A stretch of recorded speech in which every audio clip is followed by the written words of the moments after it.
Hi, I'm Nando Di Fino with the Wall Street Journal. We're here at the Fantasy Sports Trade Association Business Conference.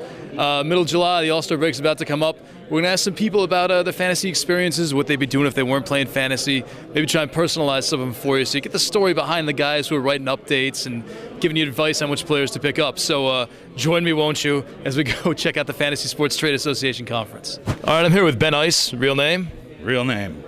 Founder, CEO, president, whatever, of Roto Experts. Bottle washer, yeah, all those good things. What got you into fantasy like before? What was your former life? We're big Seahawks fans. I'm from Washington State. We're reading in the USA Today. Somebody read, one of my buddies brought over a thing at the bar we used to hang out, the 10 Rhino, and said, some Oakland Raider dude made up some game about football.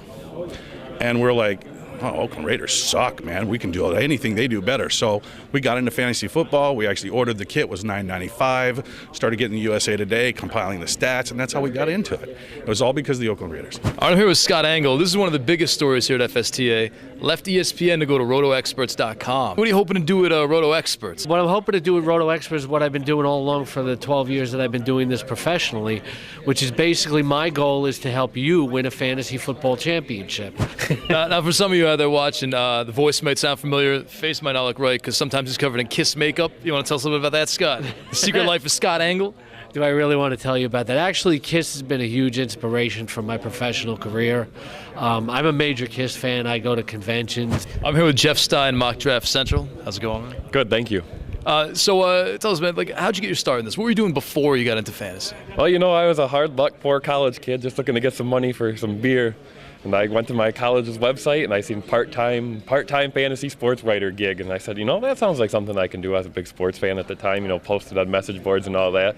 So 3.5 years ago, I sent in my resume. I didn't really have a good resume, tearing down barns, little odd jobs here and there. And they took a chance on me, and I think it's worked out pretty well, if I do say so myself. What do you think you'd be doing if it wasn't for fantasy right now? What were you doing before you got into it? I was a computer network administrator. Okay. So I was kind of technical back then, and that actually helped a little bit. I was one of those guys who had the degree, this very soft degree in journalism that wasn't doing anything with it. And then when the idea for the magazine came around, I'm like, hey, I can use that degree finally. All right, I'm here with Rick Wolf from Roto World, NBC. NBC obviously is doing the Olympics. The rumors is a big fantasy game coming out. You got anything to say about that? You want to clue us in a little bit? We're going to produce a fantasy game for the Olympics. It's not a select game. It's people will get players, so it's more of a sweepstakes game than a fantasy game. People won't choose Michael Phelps or won't choose Sean Johnson. They'll be given players every night to root for, and then they'll receive points based on their performances.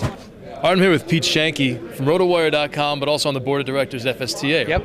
So a little known fact, Pete here actually worked for Dow Jones Wall Street Journal back in the day. Yes, I worked for Dow Jones Capital Market Report and covered the futures markets, and that's where I got the idea for RotoWire and Roto News. You could use your Bloomberg and your Dow Jones terminal to get information on stocks, and I always thought, man, it'd be so great if I could figure out what the heck's going on with my outfielder in San Diego. So I guess I left the real world of Dow Jones for the fake world of fantasy, but it worked out pretty well. All right, that was the Fantasy Sports Trade Association. It was fun.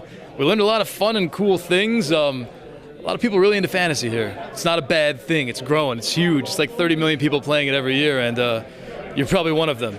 So thanks for joining us. I hope you enjoyed it. Hope you learned something nice. Check out all these sites, people we talked to, and people in the article over here and here. We'll see you soon.